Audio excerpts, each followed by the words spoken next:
Good morning. Welcome back to the Double RT Boxing Show. I am your host, Mr. A. November 4th was a lot of boxing, so we're just going to get right into it. This is a post fight recap of Sergey Lipinets versus Kondo. It was for the one of the titles that Terrence Crawford vacated. I believe this was the IBF. So, Sergey Lipinets showed a lot of movement in this fight. He won it. He won the belt on a unanimous decision. I had him winning clearly.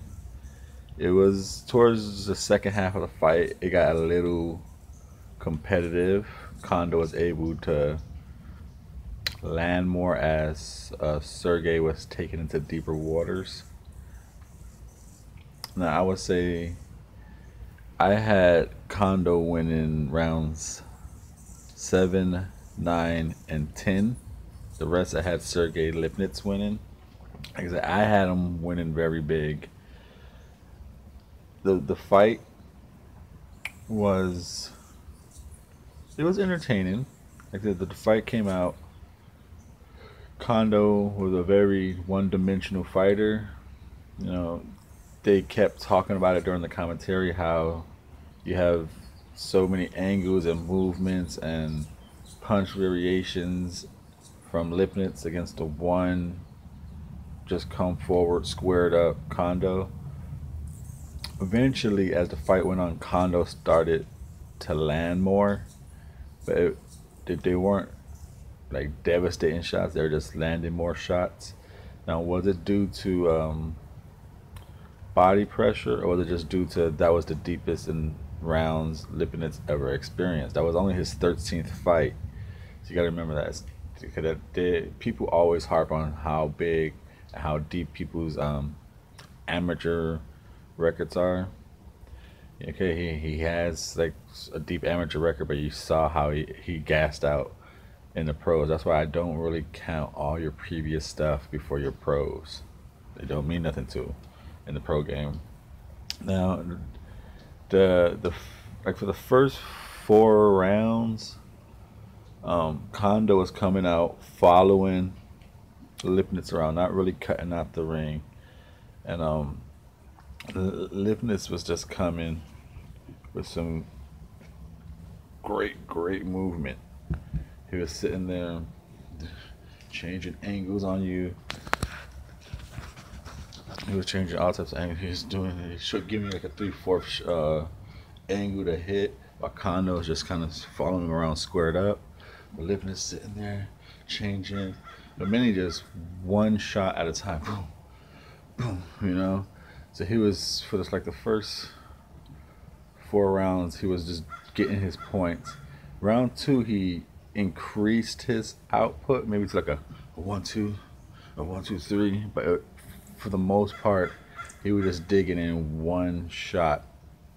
And as the rounds went on, even though Kondo was putting in work, you could see the action. Like, I'm not gonna say the action, but the more shots were by Lipinets. Now, I also scored. The reason why my score was so big, wide, I score defense. You know, people always say like, okay, who's bringing the cleaner power shots, and who's making the aggressive fight? I get it, but if you're making an aggressive fight but you're not landing, you gotta also I grade the guy's ring generalship, his defense, his shots, and then the cleaner power shots. You know, unless your power shots are just like vastly making a difference in the fight, you start to take away points from the other categories. But with Lipinets' ring generalship and how he was just all the movement and just controlling the fight, I had him easily winning that fight, like, big. Like I said, I had him winning 9 rounds to 3. Not saying that Kondo wasn't making some of the rounds he lost very competitive. It's just him pressing the action and landing some shots was not more points than Lipinets moving his defense and landing his own shots. So that's how I scored the fights. So I had it, you know, just at round four, Lipinets was still doing his thing, pumping out jabs.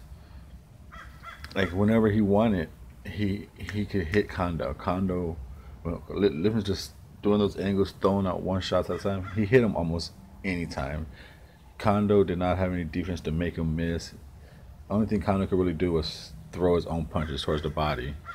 And in round seven, I guess that's fine because round six is back and forth action. Back and forth action. A headbutt busted Lipinets open right here. You know, it wasn't too bad. It was bleeding, but it wasn't a bad cut.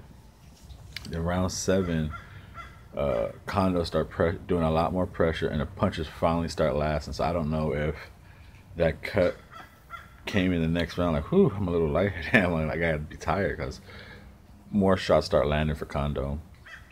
But Buddy McGirt told him like, hey, just slow it down. Slow it down. You know, go back to basics. Don't be in a rush to fight this guy. Just keep it simple.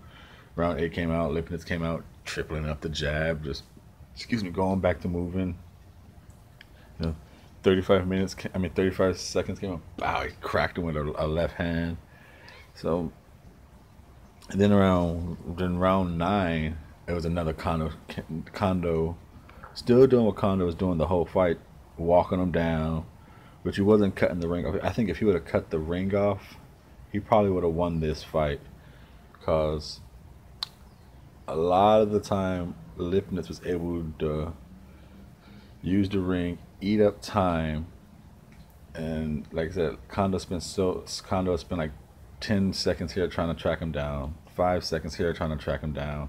So probably about a whole good 30 seconds per round of trying to get in front of him to land punches instead of just cutting the ring off and pressuring him, making the ring small. Because that Lipinets did gas out a little bit towards this like last quarter, like starting like round nine, he started to gas out. Kondo was able to hit him a lot more. So in round 10, I had Kondo 7, 9, and 10. You know, he started in round 9. He started hitting him with a hook, got him uppercuts. The punch variation. Not only was Kondo hitting him, or before Kondo was just like hitting him and kind of like hitting him towards the body. In round 9, he started actually hitting him with uppercuts, hooks, more variations of punches. But in round 10, you could see that Kondo was walking him down. Lipinets really, his movement, everything kind of slowed down for about 2 rounds. And this is when, instead of Lipinets moving and using ring generalship, that movement kind of turned to just backing up. You know, if you want to say someone was, if I know that people like to say running, you know, yeah, his movement, it wasn't no longer ring generalship movement. It was kind of slightly leaning towards running, like I need to get away.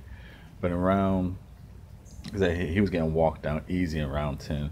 Then round 11 and 12, he got his energy back. McGirt told him like, hey, he's up again, bro. Do not. You only got 6 minutes and you're champion. Do not fight him. Just keep it cool. Go back to the basics. And Lipinets just went back to the 3/4 view. It's just a jabbing him, picking him apart, and then he just started going to the one shots at a time. You know, instead of fighting him, because Kondo kind of coaxed him into exchanging with them. Plus the fact that he was getting tired, he had to throw more to keep Kondo off him.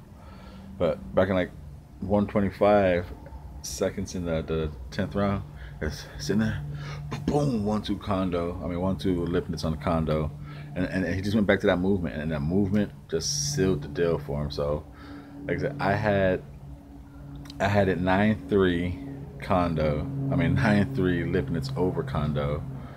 Easy victory. it just showed that Lipinets does need to work on his stamina a little bit. I was very impressed with Lipinets. I didn't, like I said, I didn't do a breakdown prediction. I couldn't find enough footage on Kondo to make one, but I was impressed with Lipinets.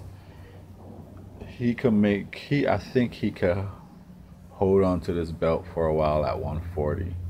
You know, from what's out there now, he's gonna hold that belt for a good minute, I think. So this is Mr. A on Double RT Boxing saying Sergey Lipinets defeats Kondo by a unanimous decision to become the new IBF super lightweight champion. Thank you for your support. See you in the next video.